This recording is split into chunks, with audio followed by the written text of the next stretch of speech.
President Donald Trump has said on Saturday that he was hiking tariffs on Canadian goods by an additional 10% as differences and fallouts with their Canadian counterparts continued over a Canadian anti-tariff ad that featured the late American President Ronald Reagan. The announcement came 2 days after Trump said that he had terminated all trade talks with Canada over what he called a fake ad campaign. He said their advertisement was to be taken down immediately, but they let it run last night during the World Series, knowing that it was a fraud. This is what Trump said on his Truth Social platform, posting the message as he flew to Asia for meetings with key regional leaders for the ASEAN summit. Let me go across to Rishabh now for more on this. Rishabh, can you shed some light on the ad that had been aired on the side of the Canadians that Trump has described as a complete fraud and fake, and why he's now decided to hike tariffs against Canada?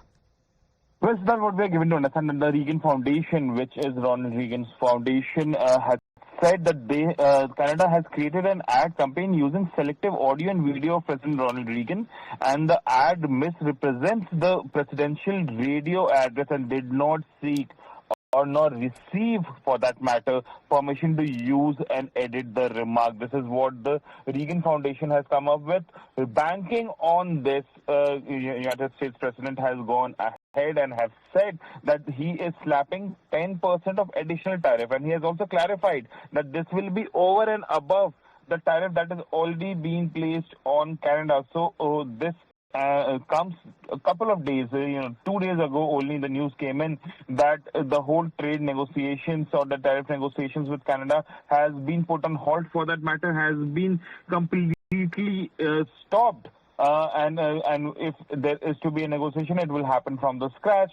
Just 48 hours after that, we are seeing a 10% additional tariff on Canada. This showcases that things are not well between Canada and United States. While US is trying to assert its dominance over Canada, Canada under Mark Carney is trying to ensure that they do not come under the influence of United States. And the way US President has humiliated Canada by calling it the 51st state of United States, Canada wants to showcase that its sovereignty is paramount.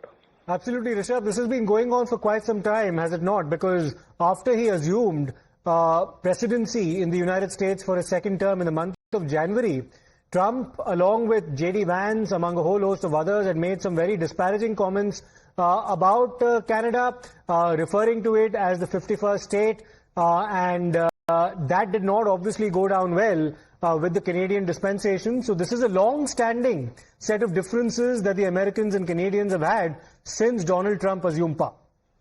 Well, definitely. See, this also hits their domestic polity. So that if we talk about Canada, the Conservatives were basically having an edge if the elections would have happened without Donald Trump. The moment this whole 51st state of United States humiliation came Ottawa's way, and the way the Liberal government under Justin Trudeau back then, and after he resigned and took over as the caretaker premier of Canada, the way Liberals handled that pressure gave them an edge in the election, and that's how Mark Carney finally won the election. And now Canada do believe that this pressure coming in from the United States or the humiliation coming in from Washington is something that needs to be not only taken head on, but also to be responded in a way that their domestic politics is not. All right. Okay, Rishabh, stay with us because